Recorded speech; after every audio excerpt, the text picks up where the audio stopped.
Good morning. Welcome to The Old School, a podcast about the American education system, its quirks, its idiosyncrasies, its peccadillos, its problems, solutions, possible solutions, insofar as we know the solutions. Good morning here, Dr. Bourgeois. Herr Miller, good morning. Good to see you this morning. Good to see you. And we are graced by the presence of Mr. Wes Upton, counselor extraordinaire at Keller High School in North Texas. And also previously, he walked the halls of middle and high schools as a science teacher. So he comes to us from the STEM world, as it were. And so has a lot of experience and ideas and thoughts regarding that. But good morning, Mr. Upton. Yeah, good morning, gentlemen. Thanks for having me on. Excited to be here. Excited to have you here. So, but before we get going on the topic, I'm curious, Steve, we talked about holidays previous, but we never talked about this one particular element, and that is the dress-up days. Have you ever participated in a holiday dress-up day? You're talking about wearing a costume? Oh, wearing a costume or ugly Christmas sweater, maybe some antlers on your head or anything of that ilk? No, I haven't, and you haven't either. I don't know why you're trying to goad me, but no, I haven't done that. I would never do such a thing. Wes, have you ever participated in such shenanigans? Well, you introduced me as a school counselor, and so I think it's in many ways expected that I will play along with some of these things. So I in fact have and likely will continue to do so on many of those. However, this week, for example, we had Flannel Day as our Friday on our campus where it was 80 degrees in December.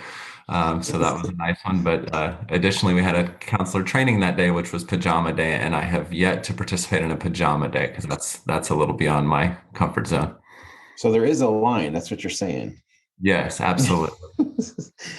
Steve's line just starts from the beginning and we kind of goes from there. Now, I will participate in flannel. I sport flannel on a regular basis, certainly not during 80-degree days, but I'm just curious because my standard joke is that I have very little dignity as it is any longer. And so there's no reason to give up what little I have left.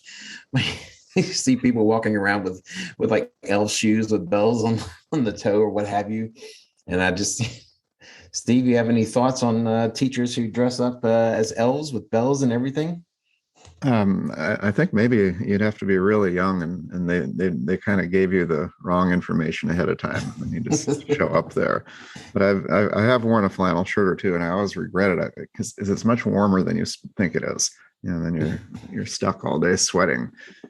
See, you're from Oregon. I thought everyone wore flannel in Oregon. It's like it's like the stereotypical image of an Oregonian. Is that the right word? Oregonian or image? Oregonian.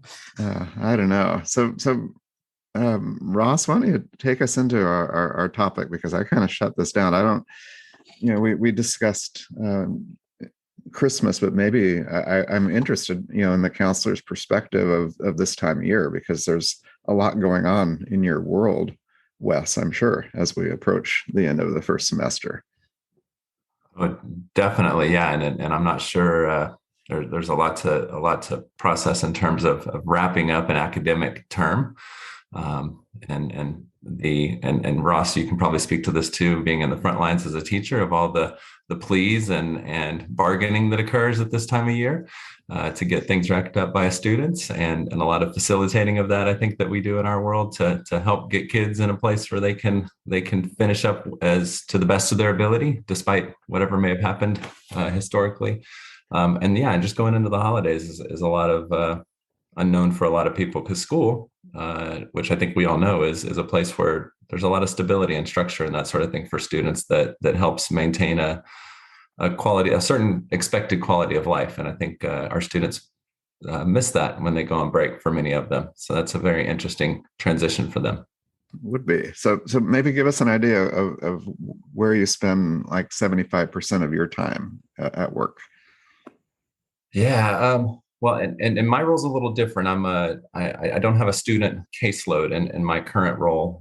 So I work to facilitate the counseling office, but I think I'll speak less about what my job entails and more about what the the average high school Yeah. counselor job entails, because I think that's more applicable to this conversation. But right now, what our counselors are spending a good chunk of their time with is working on beginning some planning for what's going to happen after high school. And we're meeting individually with an entire class of students over the course of the last month. We've been working towards that, calling down students and having 15 to 30-minute meetings with every student, looking at specifically identifying what they need to finish high school. We're working with juniors right now, and what do they need for their senior year, and marking that down, and essentially picking their classes for the next and last year of high school, and then spending a larger chunk of that time identifying what their goals are after high school and how we can help them get there.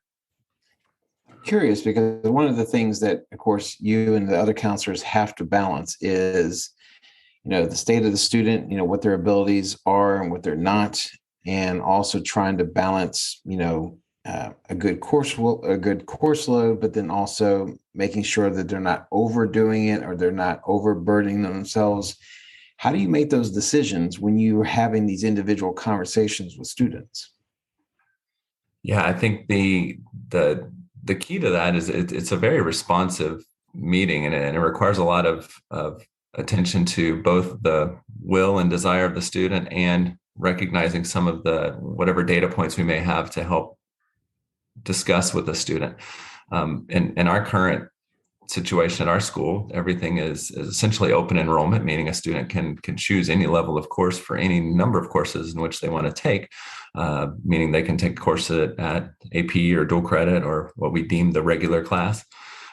Students can choose those, and it's really up to student choice. But the influence that we may have there is recognizing the number of extracurricular involvement that a student may be engaged in, or in addition to that, finding historical data of saying, okay, you historically have done very well in these subjects. This makes a lot of sense. Or you have historically struggled. And remember the conversation we had just last month. Is this for sure the decision that you want to make? And ultimately, in our world, we very rarely tell someone exactly what it is that they are to do, but rather provide evidence for them to make a sound decision. Well, talking about scheduling, I mean, we spent about 30 minutes last week talking about advanced courses, and you're at a high school that has a lot of competition for those spots. How much of that conversation do you have? I know you talk to all students, but how much is college on their minds? Yeah, I mean, again, I think you recognize that our school has a very consistent college going culture. And so for our students, while we do certainly navigate the merits and the value for students of military or trade schools or other post-high school training programs, the majority of our students are interested and focused on a collegiate experience after high school. And so that's the majority of our students and what we're speaking to them about in terms of what they're preparing for. And to that point, what we find is the majority of our students at our high school are in some way preparing for college, meaning they're taking courses that are rigorous enough at the high school level to have some college enrollment at some point. So we see a large number of our students taking AP or dual credit classes, and in one or more areas, and many of them, at the upper echelon of our students, if you will, in their academic abilities, you'll find those students taking as many or more classes than a typical college freshman would take, which is fascinating to me in many ways when you see a student enroll in 6 or 7 AP level courses, plus they have a full academic day of 8:30 until 4:00, plus an extracurricular activity that takes 2 hours a day. I'm quite intrigued by the student that balances that type of workload. Where do you think, though, the motivation comes from, or what do you think spurs the desire? Because one of the things we kind of struggle with, at least I do as a teacher, because I teach advanced placement as well as other things also. But I wonder, what is the driving force behind this approach towards college? How does it affect how you counsel people towards, whatever schedule they end up doing? How do you kind of juggle the motivations that go into this? Yeah, so I think there's a few different angles to look at this. And Each one of those has a different lens that you put on it to support that situation. So we have certain students that and I'm thinking about like a top 10 student out of a class of 800. Many of those students are geared in a way where they feel like they're motivated by truly the content and the knowledge. They're just thirsty to learn more, and they really have a keen sense of the academic growth as being part of their motivation. And layer on top of that, they're striving to be number one or number two or number seven. And so that rank is affiliated with taking as many of those rigorous classes that may be weighted in some way. And so those students, you find that their motivation is to fill their plate as completely as possible in order to optimize outcomes in terms of a race to the top, if you will. Although again, many of those students are also highly motivated to learn. So I think there's a real interesting dynamic there where I think sometimes we suggest that those students are solely fighting for a number and trying to be number two or number one or have the highest GPA. And there's some of that in there without question. But fortunately, many of them are also very curious and seek to learn for the sake of learning. And I do think that there are students that truly do chase that number. And so I think that goes into the process of advising and working with those students. Some of the families are very motivated from the top down, if you will, as opposed to the student being the driver of those discussions. And again, that can come for a number of different reasons, where you may have a family that finds it incredibly valuable to seek as many college credits as possible from a primarily monetary focus. Meaning, I can have a student jump into college with essentially a year of college or more taken care of before they even step foot on the campus. And there's a certain, from that top down perspective, there's a certain sense of pride and a certain, I'm not quite sure what to call it, but keeping up with the Joneses or staying ahead of the Joneses, perhaps, is a better way to put it. I was thinking about how long you've been a counselor. You've been a counselor for 12 years. Is that correct? Yes, that's right. Yes. Wow. And so between the counseling time and the teaching time, you've had the ability to kind of see what the student looked like prior to this kind of hyper focus on college and AP courses till the position you are in now.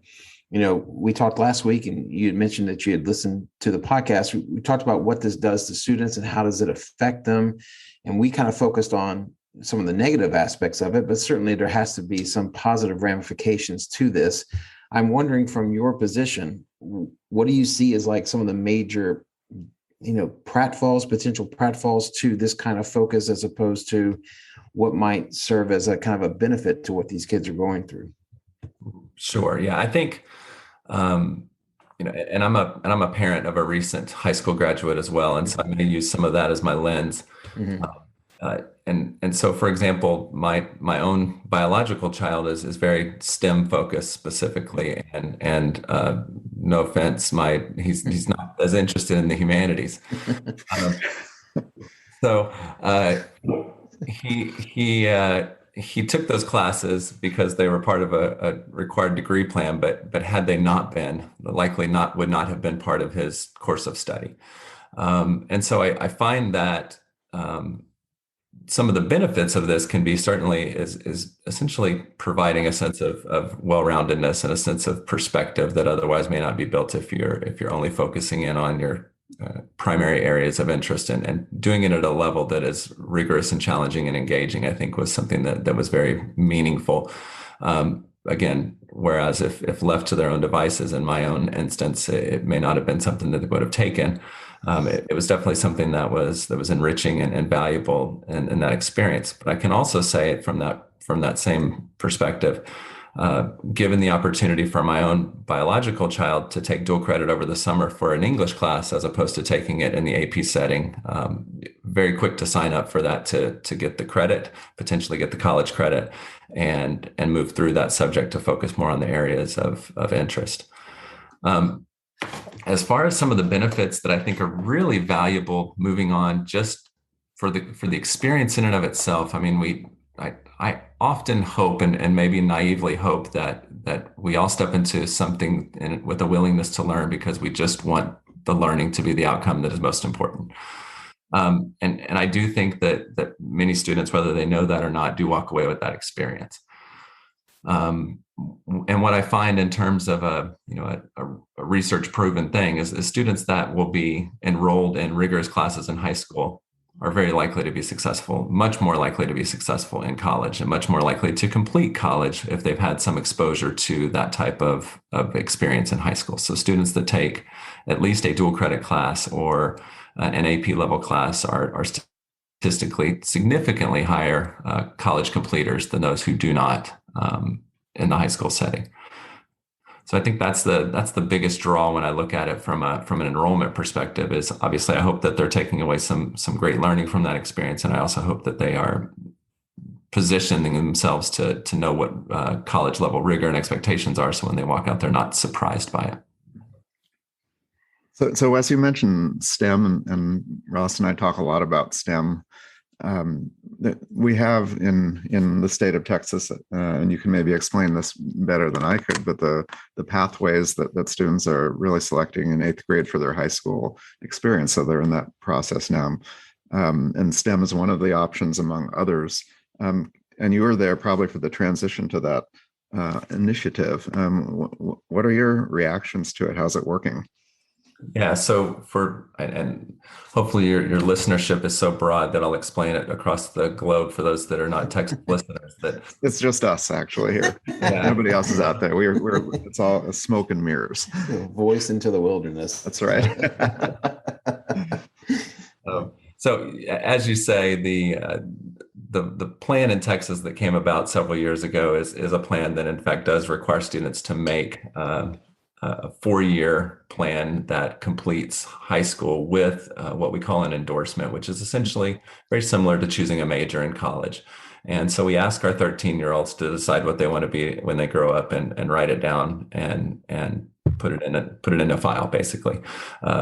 And so that is something that we work with all of our 8th graders on, and the intent is to have students be very mindful and thoughtful in considering what it is that they want to do through all of high school, and ensuring that they understand that high school is not just a 4-year experience, but rather a connection to life after high school. And I find that is, in fact, quite helpful. And you're right, I was part of this exchange, and I was a middle school counselor at that time. So it was a great time to be a middle school counselor because we were the ones deploying this to families. And students and families, as you might imagine, are very stressed to say you're asking my 12, 13, 14-year-old to make a lifelong decision. And there's a lot of consternation that goes along with that, and a lot of concern of what if we make the wrong choice? And that's very understandable. But what I have found in my experience with this is making a choice in and of itself, because it is not written in stone, is in fact helpful to have very thoughtful decisions being made, to have conversations around the dinner table, to have students thinking about what it is that they want to do when they grow up, and how it is that they'll go about getting there.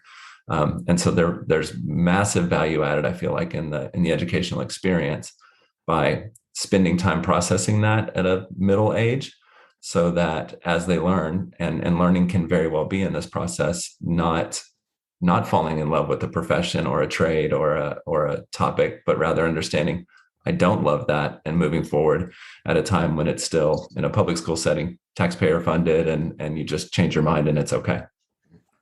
So as an old electives teacher teaching foreign language and music, I actually just helped one of my kids complete that form. And so it's kind of on my mind. It seemed to prioritize, I think in a good way, electives, because they're looking a little bit more carefully at these and strategically.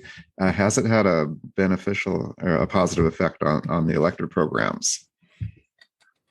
I feel like in most areas it has, and I think what it's done for a number of schools is improving and increasing the cohesiveness of programs, rather than just saying I'm going to pick from a menu wildly and not have any nice pairing of a wine with your entree, right? For example, so it's essentially allows students to have a intentional connection amongst the things that they take, as opposed to just every year willy-nilly picking whatever comes to mind or whatever my friend's taking and things like that, which I know it's hard to believe, but oftentimes teenagers will pick things based on peer influence. Really? Well, Ross, what do you think? You have a child who's interested in languages right now and history. I think the thing I worry about always, and what we have brought up here before, is that sometimes, at least from the student point of view, if not in reality, the pathways seem intractable. It seems like, they're stuck in it. They have to ride it out. And, the idea that high school was initially thought of to be a place of exploration, whereas now it seems to be a place of specialization. And maybe that's just a natural evolutionary change as far as high school goes. And maybe it's not necessary for it to go back to how it was originally conceived. But at the same time, I do, I sometimes worry that humanities takes it in the shorts because it doesn't have occupations that's associated with high salaries. And we don't have a cool acronym to go along with it. But I think at the same time, I kind of worry about what the expectations are and how it affects how students approach their studies, where this is more about what I can get out of this in the form of a job and an income later on, as opposed to, approaching the subject as Wes, you were talking about, that curiosity being a natural lubricant towards taking various courses for its own sake. Gosh, I wish I'd said anything as nicely as you just stated it. Those words never came through my mouth, but that's awesome. Did you just say lubricant? What else did you say? You dropped some. Oh, no. I'm just riffing here. So. Well, that what you just said, you kind of took a stab at what might be challenging about giving somebody a 13-year-old some choices. And maybe we should just ask Wes, how likely is somebody to shift programs, say after the 9th grade, or even maybe when they have some skin in the game, say after the 10th grade? More often than we would have thought, I think, initially when beginning this program. I think the theoretical framework was you pick something in 8th grade and you roll with it until graduation, and you put your stamp on it for whatever your chosen endorsement would be. And I would make up numbers right now, but I won't do it out of respect to my profession as to what that number is.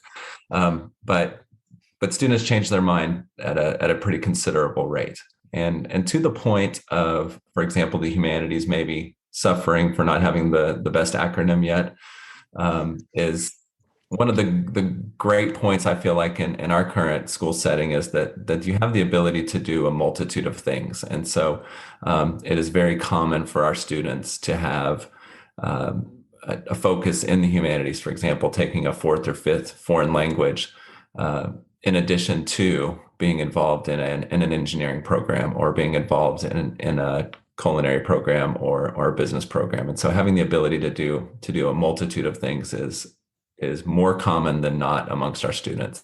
And so I think that makes me happy as a counselor to know that our students are not essentially pigeonholed into one selection, but rather have the capacity to do multiple things.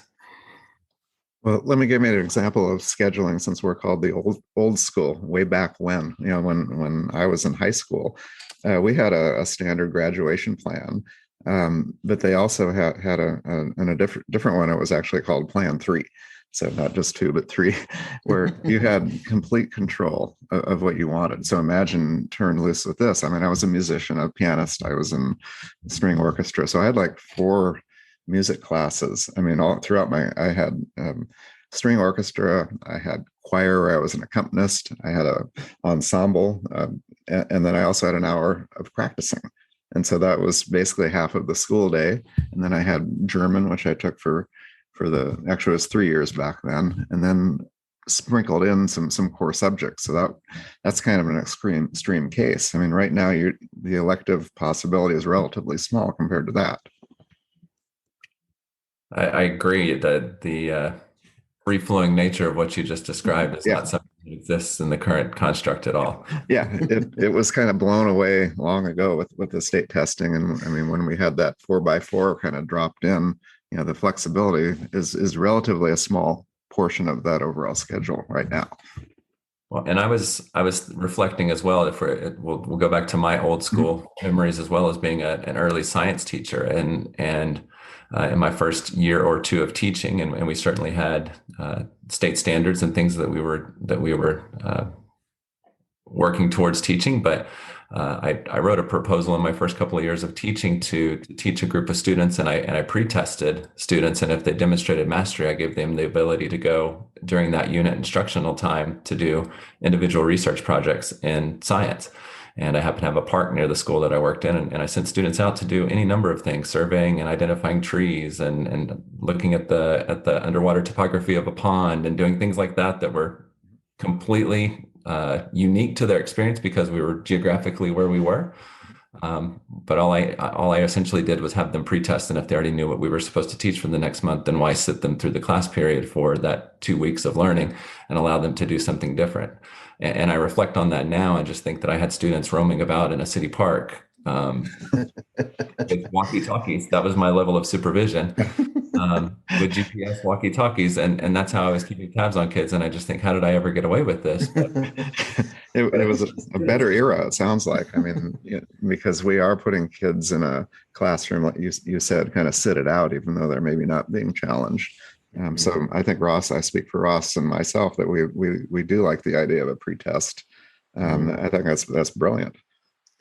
Not just that, but it's not just the allowance of a flexibility on the part of the student, but it's also an allowance of flexibility on the part of the teacher to be able to say, as the expert in the rooms, to say, okay, these group of kids, they got this, they already understand this. Let's do something different with them. And I think there would be a lot more resistance, I believe, if for no other reason but to send them to various city parks. But I mean, I think there'd be a little bit more pushback.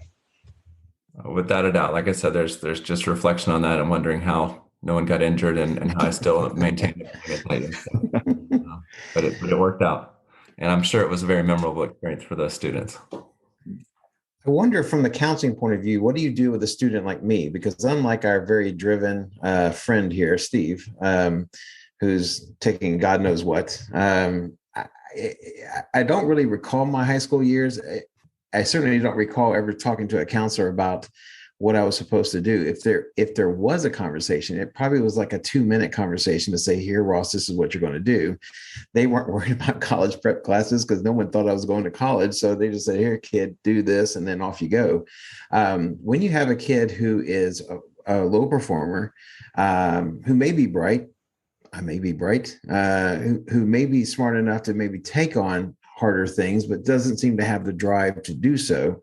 From a counseling point of view, how do you tackle that type of student? Yeah, that's a really tough student. The many of our gifted students are not high performers, right? Right. And so where they may have aptitude to perform very well in theory, the motivation to do so is low because of perhaps the way the content is delivered and the way that it comes to them. They might not be curious in certain areas or whatever it may be. So the best that we can do by that student is describe any types of data points that we may have for them. For example, an SAT score or a PSAT score that may show that they have AP potential in certain areas, as an example, and just say, hey, you may not know this about yourself. And for some students, that's very encouraging, and they say, someone believes in me, and I can do this now because or I'm going to prove that I can in fact do this. And candidly, for some students, they don't really feel like leaning into the traditional educational experience to increase rigor is worth it. Mm-hmm. and that's really, again, when we talk about this open enrollment piece that we've mentioned at the beginning of this show, we're gonna nudge a little bit, but ultimately allow that student to make the decision that they deem is best for them, and make sure they know that we believe in potential, but then let them work towards what they believe is in their best interest. I think that approach is well, it could be remarkable or it could be kind of defeating, depending on which way the student goes with it. But I have been fortunate enough in my career that I have seen students who came into that class on that first day with no real expectation of doing well, no real expectation of getting anything out of the class. And then they thrive. And then they're remarkable at, whatever the subject may be, in my case, history. But I'm reminded, when you go back and you consider what keeps them from doing that, there is that idea that they just don't get anything out of high school, that is kind of a fabricated notion of trying to educate somebody. But then you also have those people who, there's a quote by Maya Angelou that said that what keeps us down is not our fear of failure, it's our fear that we are beyond our expectations, that we are somehow more than what we've been in the past, that's what actually keeps us from doing things. And so, there's a remarkable side to that when you get to see a student who properly nudged ends up just exploding with potential and possibilities afterwards. I was enjoying Ross talking about his lack of motivation as a high school student. And I'm trying to picture that, but I think I'm glad you brought that up, Ross, because we tend to think about the top 10% type student when we're that's the context for talking about advanced placement, but the students across the board are in these pathways and so forth. I mean, is there a career pathway, realistically in the program? Does that happen? Is that an outcome, Wes, for a lot of students? Do they go directly to a job? Again, at the campus that I work currently, the culture is predominantly college bound. And so that is, again, the vast majority of our students. However, there are pathways that we provide through our district and many other districts, and depending on your makeup and your location and just how, what that looks like in different areas, you'll see the amount of students going into vocations with certifications that are employable straight from high school programs is pretty high. And we offer a number of certifications to create employability for our students right out of high school. And many of those could be things like a pharmacy tech or something like that again requires a certification, or a patient care technician, some of those type things where students could come straight out of high school working. Many of our students use that as a job to maintain in summers and during college, but that could be a position to jump right out into. But beyond that, those are, I'll call those professional entities. We're talking about the medical industry I just referenced there, but things like HVAC and things like welding and construction and things like that. There's other programs, auto tech, cosmetology, programs that are all available, in which a multitude of those as well provide certifications that are instantly employable to what I would deem higher than minimum wage type positions. And I would say maybe higher than their teachers are making in some cases.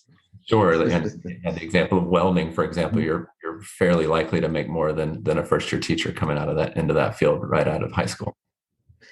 How much of a trend is this? Because we are starting to see school districts, even maybe college-oriented school districts, also introduce vocational schools as well. It's a kind of a reintroduction to something that kind of really fell away in the 80s and the 90s. Do you think of this as a trend that you're going to see more of these kind of accompanied schools with the kind of the traditional school model in other places? Do you think that this is still fairly isolated, or how do you see this? And I might reflect that back to you a little bit in terms of a historical context and talking about where, what the demand might be in a society for certain types of employment. Mm-hmm. I will answer the question, but I do think that's significant in what we prepare our students for. And those type of fields is really guided by what is needed by our communities.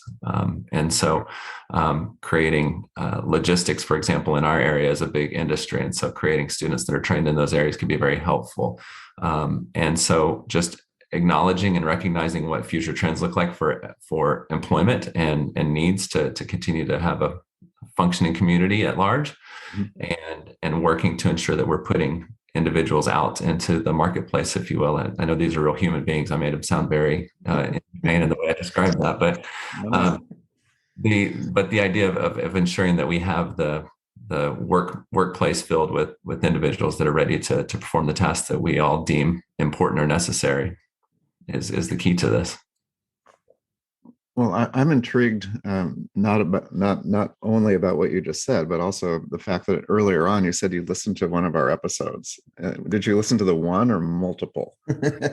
have you listened to all? What did we have? Like 34 of them now? 34, something like that. Or just the one about AP? So I've listened to all of your episodes, and the first 10 or 12 I fell off, to be real honest, and then I picked back up, and I'm probably 3/4 of your episodes I've heard at this point. Okay, so do start to nod off when Ross is talking, kind of perk up when I'm Well, I typically lean in a little more when you're speaking, and I Good. wait for Ross's singing one-liners. Yeah, he does that. We mentioned, in our tease for this episode that, that you were going to set us right, and you just recently listened to what we did last week, so we're open to it. What did we say that was, or Ross specifically, but I can take it too, that was just off base and acting, kind of confirming that we didn't know what we were talking about? Well, I think one of the things that you guys discussed at a pretty good length was reference to weighting of GPA and value of learning versus, how do you quantify what that's worth in terms of putting it on a transcript, and what's the value for school. And so I won't dismiss anything you guys say, because I think you're both very knowledgeable about the topics you speak to. But one of the things that I find that our students and families are very enmeshed in their entire high school experience is trying to find the perfect college entrance resume. And unfortunately, it's a very secretive society, if you will, of college admissions that very rarely opens the door and just says, this is exactly what we're going to do at each individual school. So if you want to be our best applicant, this is what you will look like. And so one of the issues that I find is that many of our students feel like that they need to be a certain person or a certain representation of themselves, and not really themselves at this point. They need to be somebody else that they believe is the best person to present themselves to the college admissions process. And that's troubling to me in many ways. I understand there has to be a metric. There has to be some standard by which we make decisions on who can get in and who can't get into when there's limited resources and limited spots to allow students in. But that is one of the major challenges I see our students face when they talk about AP enrollment versus dual credit versus those types of things. And so navigating those waters both are things that you guys discussed would be there has to be some sort of benefit in terms of taking a risk for a class that will be more rigorous if your grade suffers. Naturally, because it's a more challenging class than another class that would be less rigorous. And enrolling in those classes needs to have something that lets people understand that they are getting something for their risk. And otherwise, I think we would find our students being risk averse at the point of just taking the easiest classes possible to put the best grades possible on their scores and their report cards and transcripts. I also find that colleges and universities are looking big time into the level of rigor that our students are taking. And across the board, this is probably not universal, but in most cases, I think our universities are counting AP to be slightly more rigorous than dual credit, and certainly more universally accepted as it comes to leaving, in our instance, the state of Texas. You're going to see dual credit classes applying very equally across the state. However, when you leave, it's really a case-by-case basis on that. It doesn't mean they won't count, but it's a case-by-case basis in which they'll evaluate whether they'll take a class from a local community college. And so navigating those waters is very significant to students who are making those decisions oftentimes in their sophomore year, well before they have any clue of what their next step in life will take. And so that's one of the many challenges I think we find in the counseling world, is how to help best advise people. So in a general sense, an AP course is more broadly recognized and accepted. But that AP exam at the end is really where that college credit is going to result from. Whereas taking the dual credit class and earning a grade, and whatever grade you earn in that class goes on a college transcript is really nice and reassuring for some students to not wait until that date in May where they decide if they know U.S. history or whatever subject they may have. Well, thank you for that. And it makes us feel we're kind of on track. But you said, one thing that might be another conversation, and we'd like to at some point get you back on here, because the idea of risk, that to me, that's we're kind of moving in that direction with our conversation. We want risk, and we want students to feel like, not just learning for the sake of learning, but also can they push themselves out of their comfort zone. And so we'd love to have you back. And I hope this is one of many, but we're really glad to have you on. I appreciate it. Yeah, and so and we can also talk about certainly from your point of view, you're able to talk about this, I think, but also not just the risk adverse with regards to academics, but just in general, how do we try to make sure that students don't develop that that kind of blockage from doing something a little bit out of their comfort zone. There's a professor, Jonathan Haidt, that talked about the idea that that something is anti-fragile, the notion that the more willing you are to take reasonable risk, then the more you become capable of dealing with those, and you become a stronger person, not just in regards to academics, but in your personal life as well. Sure, I agree with that for sure. I think if we allow for risk to not be completely life altering in creating that environment in our learning settings where taking risks is in fact often rewarded in many ways, then I think we create an atmosphere where that's going to happen more often. And I can't agree more with both of what you guys are saying, in which that taking risks is really critical to experiencing learning in heightened ways. Well, Steve, is pretty exciting, and it's also the possibility of having Wes on again. So with that, another Saturday, another podcast, and another learning experience for Steve and I to be able to have you on and hear your thoughts about these sorts of things. And so with that, Herr Dr. Bourgeois, Mr. Upton, we'll bid you an adieu. Thank you again, Wes. Enjoyed it. Thank you, gentlemen.